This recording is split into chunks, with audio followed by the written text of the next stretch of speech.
We'd know all about Salerno just as soon as the Navy got us there. We sailed from Bizerte and Tripoli, Sicily and Iran. Big family party, General Clark's 5th Army and General Montgomery's British 8th Army.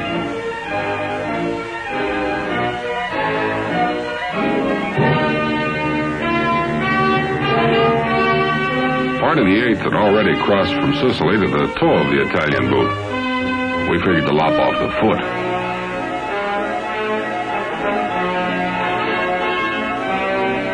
A lot of us did that figuring too easy.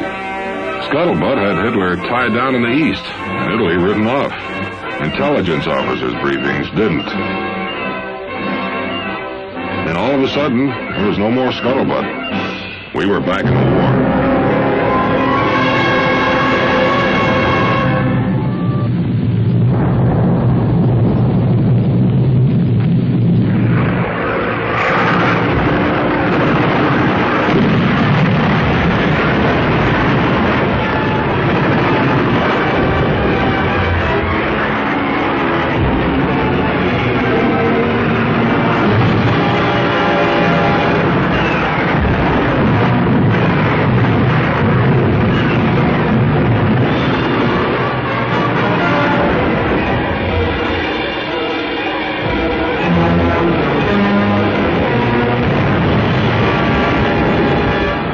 It was going to be our show.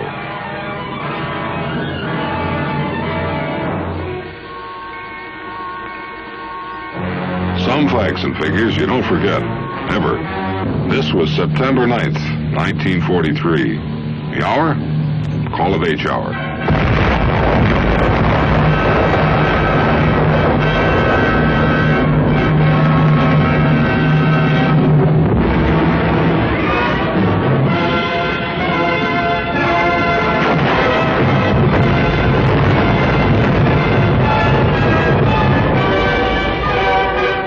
Here was Salerno, and what a no-welcome committee.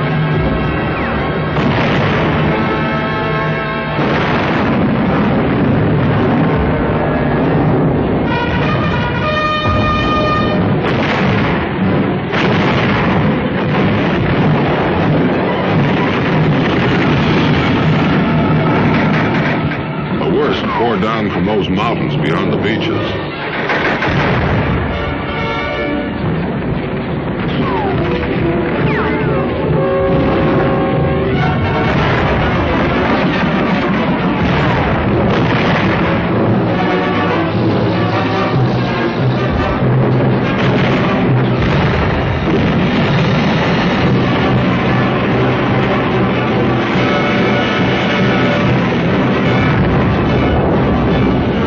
We held on to the beaches and punched on into the narrow Salerno plain behind them. That was D-Day and the night that followed. Our goal was Naples, but those mountains stood between. From them, enemy observation could spot every try we made for the foothills.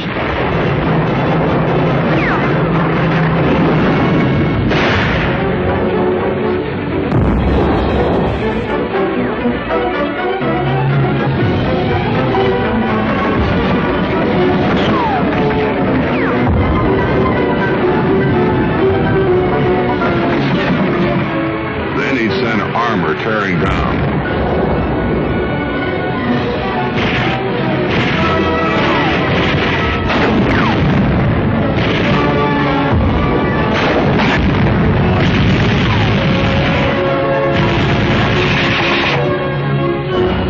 We were doing some tearing too, and units were breaking through.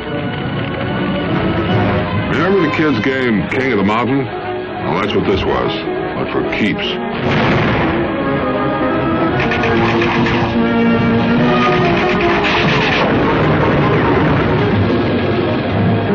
Down below, we had a pal. The Navy was landing haymakers up into those hills.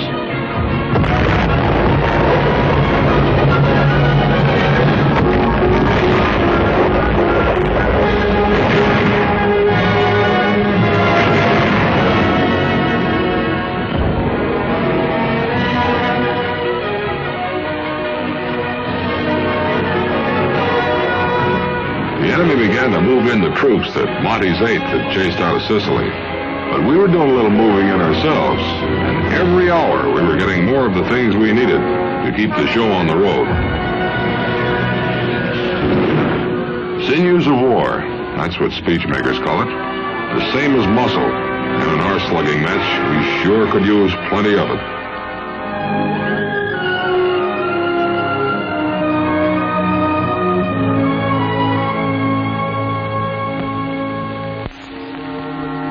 We were a going business, but setting up shop calls for real precautions.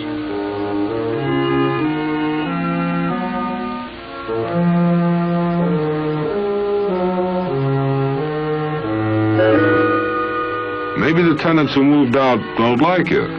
These didn't, so we were mighty careful when we tidied up. Anyone who wasn't careful was likely to be sorry for it, if he was lucky. Just to keep from going soft, the engineers were taking time out from work to fight, and from fighting to work. The stuff that began to move over their roads made them the prettiest sight this side of US 1. Back of the beaches, a lot of equipment had to be written off. The Germans weren't letting anybody forget that they had firepower up in their hilltops.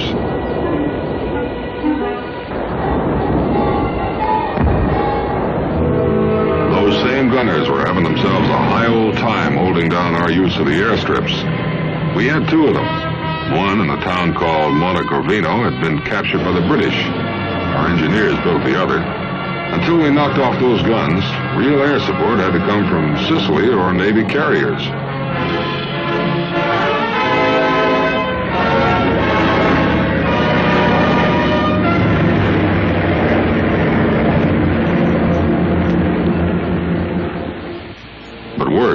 Those guns were costing us men. An ancient Greek temple had become a clearing station. And those nurses, some of them on the beaches before the end of D-Day, worked round the clock, treating and helping to evacuate the wounded. We stopped thinking about Naples.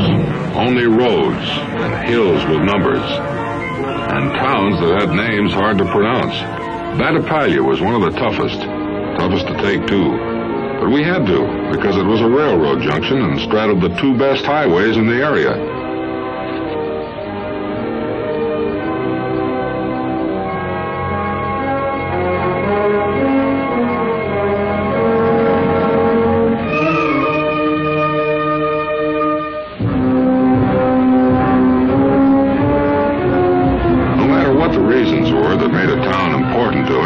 The same reasons made it important to the enemy. And so those towns kept changing managements.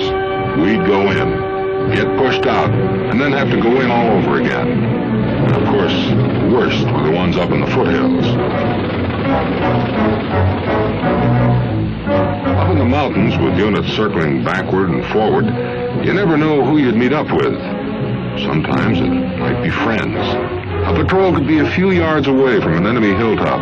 As the crow flies, not being a crow, still be miles away.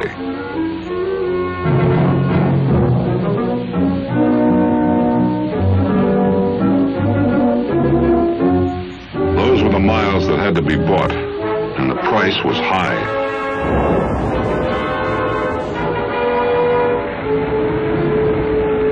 It was going to go higher, for now the Nazis were readying an all-out counterattack.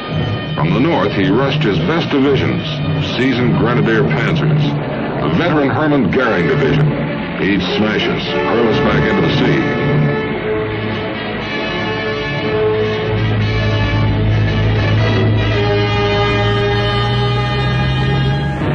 We had eyes that could look down and see him building that powerhouse drive, and we kept him off balance wherever we could.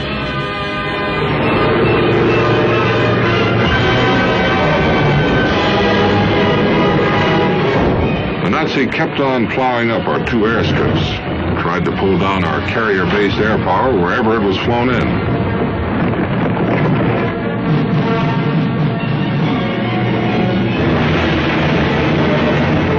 Then Then he uncorked that Sunday punch.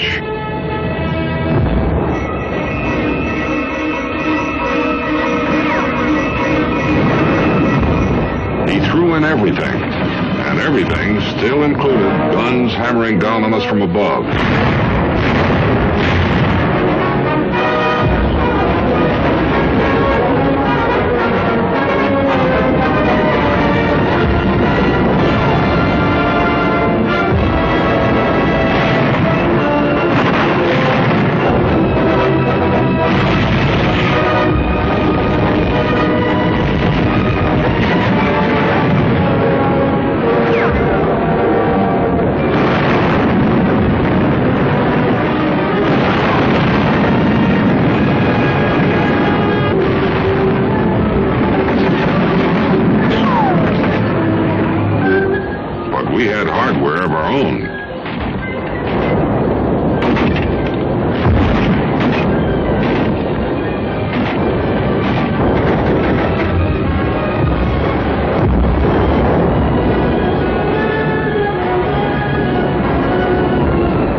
That Sunday punch and let go a few of our own.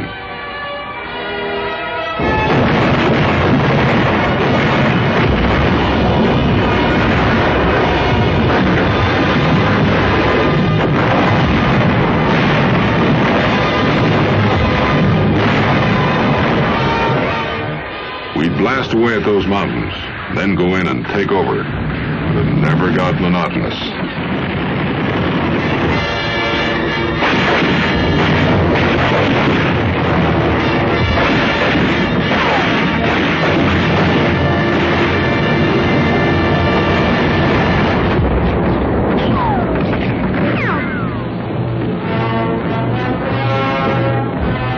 The enemy's punch began losing its steam, but he was in there slugging, and every foot of ground was costing us manpower.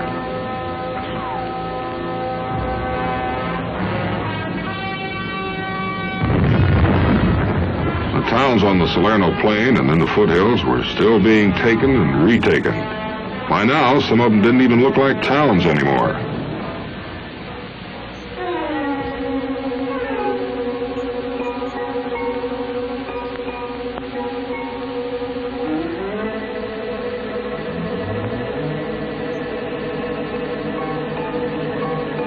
We were learning a lot about the enemy. We'd move into a town to find he'd left units behind to whittle us down and paved the way for his next try to take it back again.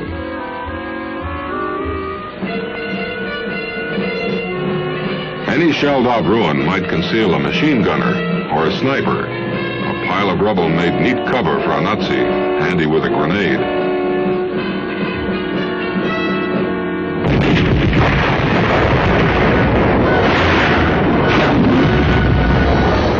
Now, we knew the counterattack had failed. Hitler had lost his chance to sweep us out of Italy. There was a message saying just that to every officer and enlisted man in our Fifth Army.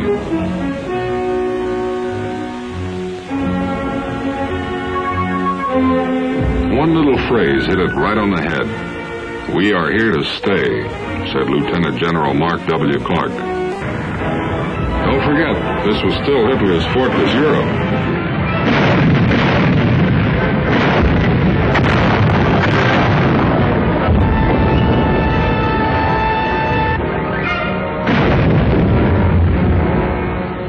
The enemy could still hit hard.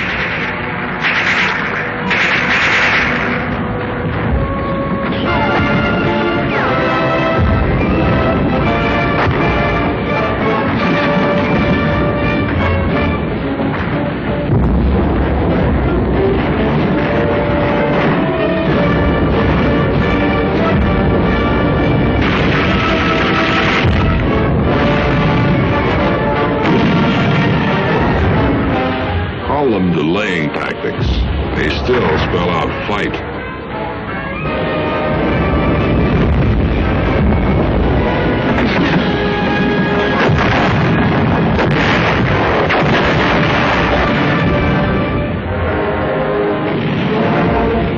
We began to see the last of the mountains and started thinking again about Naples.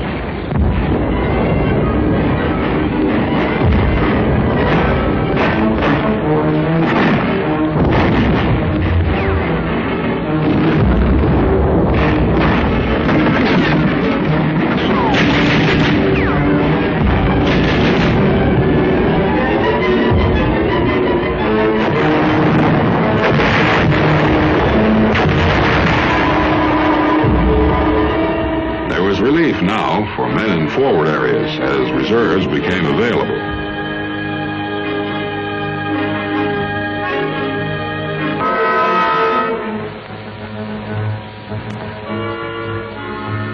Relief wouldn't be enough if you'd been stopped by those delaying tactics. Out of those tactics, we were getting us bigger batches of guests, most of them real polite by now. But it was still war. One town, Salerno, took 100 rounds from our Navy guns before we could move in. Other towns, out of big gun range, had to be pried open like oysters.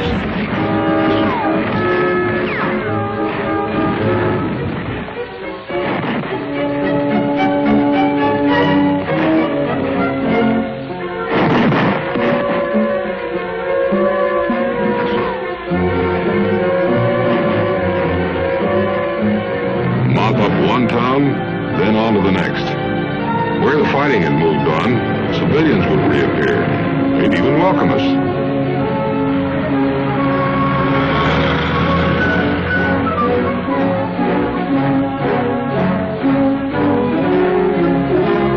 It meant they understood that this was the price they had to pay if their towns had any value to the enemy.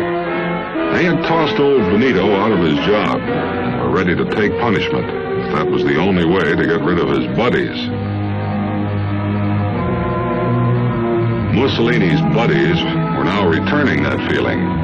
Demolitions, mines, time bombs could only delay us, but they could create horror and hardship for the civilian population. The Nazi had turned vengeful. Civilian made as fair a target as soldier.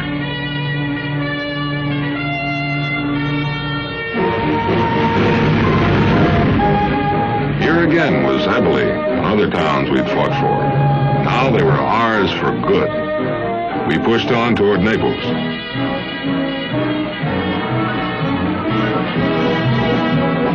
More and more people were welcoming us along the way, no longer afraid of the Nazis' return. A pretty good sign.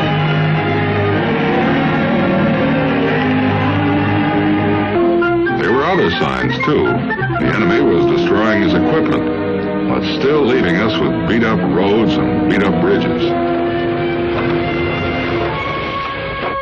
Come to think about it, we were pretty beat up too by now. Relief units became a welcome sight. Wrecked towns no longer meant warfare. It had become enemy spite as he fled north. We'd have to move fast if anything was to be saved in Naples.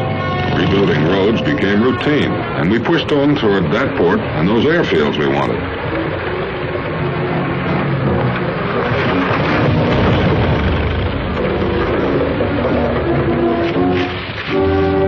Outfits that could stop along the way found they'd been winning a popularity contest along with the battle.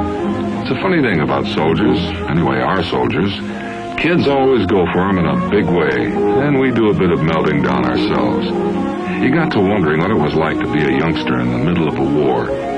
Wonder, too, what kind of miracle it would take to make some of them laugh, be kids again. Well, we did our best to bring those kids their miracle.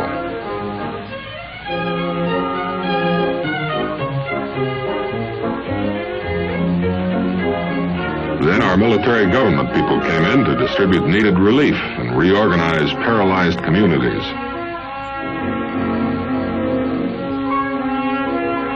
There was nothing left for our armies now but to move into Naples. And maybe Naples wasn't waiting.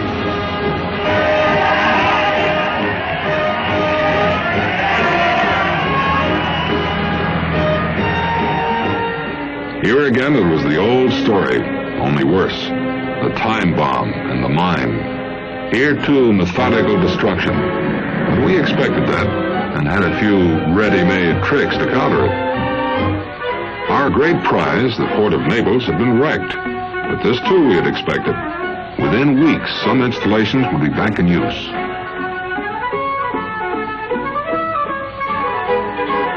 The retreating enemy had missed no bets. The main aqueduct had been cut, and emergency water supply had to be improvised. Not a single utility had been left functioning, but they would be restored. We took care of that.